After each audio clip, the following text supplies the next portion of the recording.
Boy, you know you've touched off around with that. That's got a pretty amount of... That's a good little whack. And now for something completely different. Well, guys, this is probably... No, not probably. It is the first time I've had on my channel a firearm that is wood and blued. What you're looking at there, guys, is the outstanding Zastava Model 70 bolt-action rifle. Basically, we've got a commercial Mauser 98 action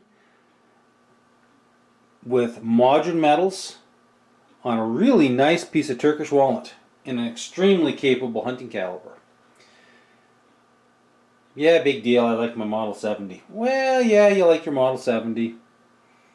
But this is a Mauser 98, guys. Controlled round feed, superb, strong extractor, solid metals, mechanical ejector. They just don't fail, guys. They just don't fail. Years ago when I was working in the gun shop, we had a lot of 700s come back. We had Savages come back. Mainly the most part was weak extraction and weak extraction and weak ejection. Sorry, my mind was going somewhere else with that. So the Zastava Model 70 is a commercial Mauser with this great big huge freaking claw. It hooks onto there and it holds that round. That round as it's coming up is going to jump up, get caught in that, and bang, look at that. It holds that round right there. When you pull it out, it comes straight out with that back, and it comes out there through that cut in. It hits the mechanical ejector, and boom! That shell comes out just as hard as you pull the bolt. So anyway, I think we can establish in Mauser 98 action as probably the premier hunting action in the world. I mean, everybody's used it. All the great English gun makers used it. Enough said. Mauser 98 action doesn't need to be introduced. But Zastava is probably a name that you guys haven't heard much of. So Zastava is a Serbian based company, part of the old Yugoslavia, that they were building, one of the companies that would build rifles for other makers. I remember back in the late 90s, early 2000s when I was working in the gunsmithing shop, these were coming out as Charles Daly's. And then I believe Remington rebadged them under their 798 line.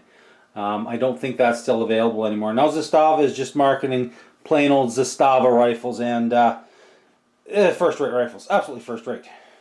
This one cost me at this time $6.95 Canadian. Well, it didn't cost me that, but it's a roundabout way how I got this. Anyway, the list price on these puppies are $695 Canadian. You get a lot of rifle for the money. So let's start up at the front. First of all, we've got a very nice hooded front sight. You got a flip up, pretty standard flip up rear sight.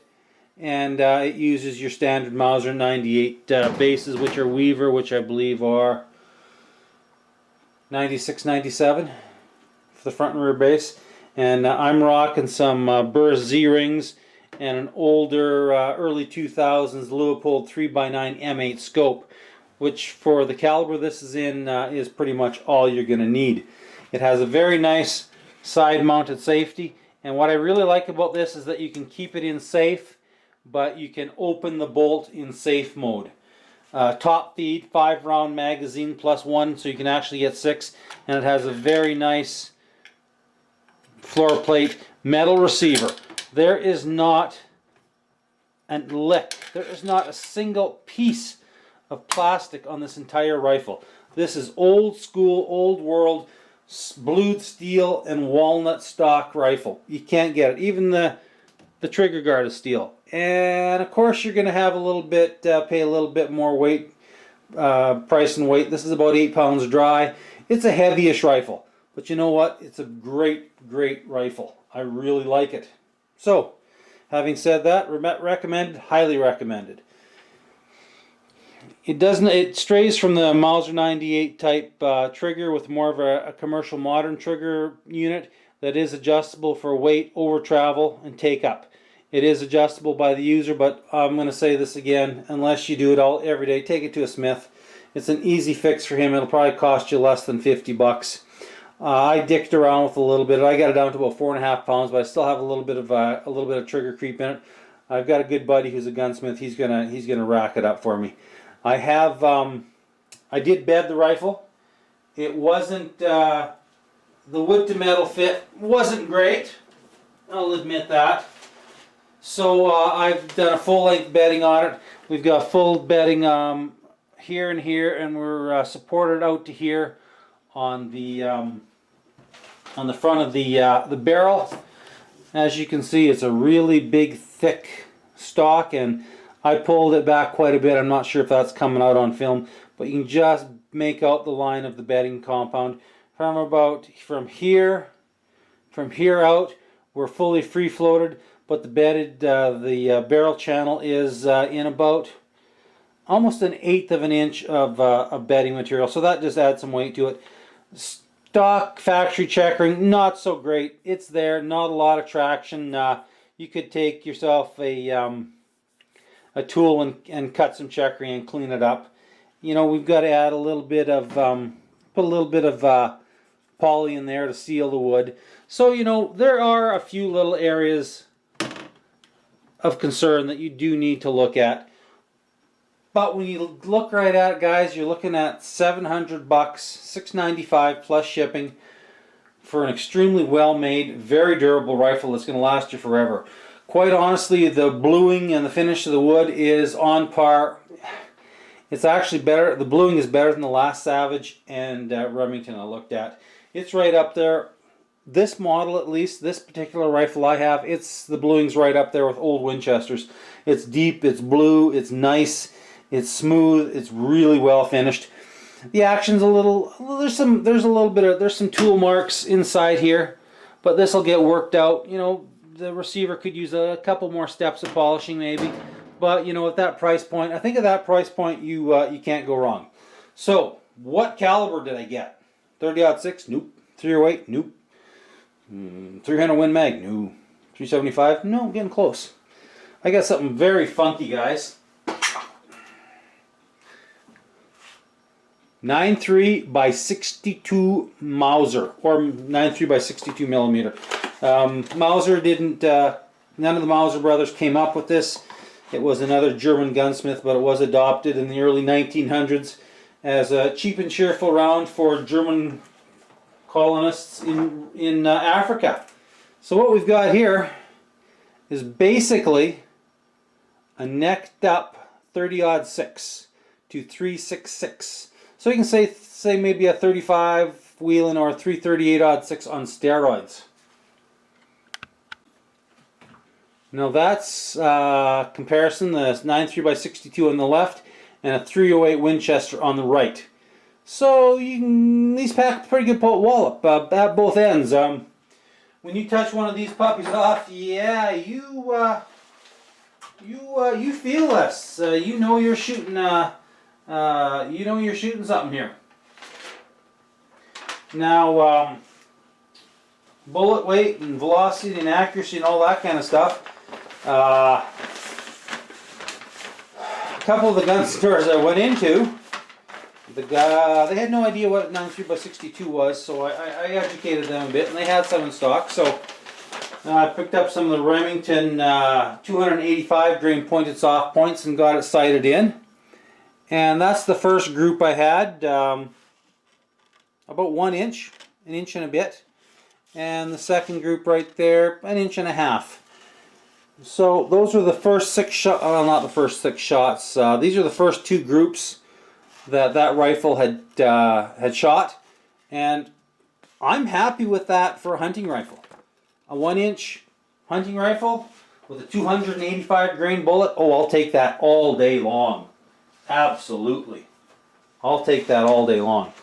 So I ordered up some reloading supplies from Tradex Canada. Great bunch of people there. If you ever need weird, wonderful, and funky stuff, check them out. They're on Canadian Gun Nuts. And I got some bullets and some cases. So, tried 2 different bullets, the Nosler Partition and 286 grains, and with Varget powder.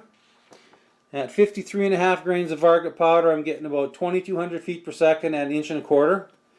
That's the one I like.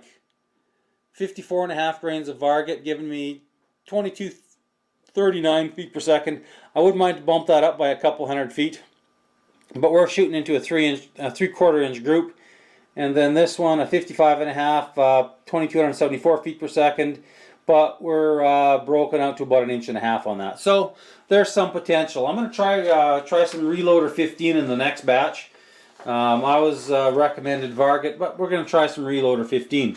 So this is the Barnes 250 grain TSX bullet with Varget. 55 grains are giving me just over 2,300, about 1.5 inch group. 56 grains are giving me about 1.75 inch group at about the 2,300, 2,335 feet per second. 57 grains showed some potential, about 1.25 inches, and just about pushing that 2,400 feet per second. That's where I'd like to be, is about 2,400 feet per second. We're looking at about 2,350 for the Remington 285 grain point and soft points. So there's no reason why I can't match that with hand loads. But enough of that, guys. Zastava bolt action rifles. You can find one. I'm not sure if they're getting imported into the States, guys. But at $6.95 the Canadian and what we're paying for them, I'll take one of these all day long over a Savage or a Remington. And stainless steel and synthetic stock. The synthetic stock's not that great of a stock, but they're running $7.95. So you tell me where you can get a controlled round feed with a fully adjustable trigger and stainless and synthetic on an action that's been proven for the last, well, since 1898, that's going to run as hard and as strong as one of these 98 actions. You're going to be hard pressed to find one. So guys, once again, get outside, shoot, pick up after yourselves when you shoot out in the bush, please, and have fun. And thanks for watching. Take care, guys. Later.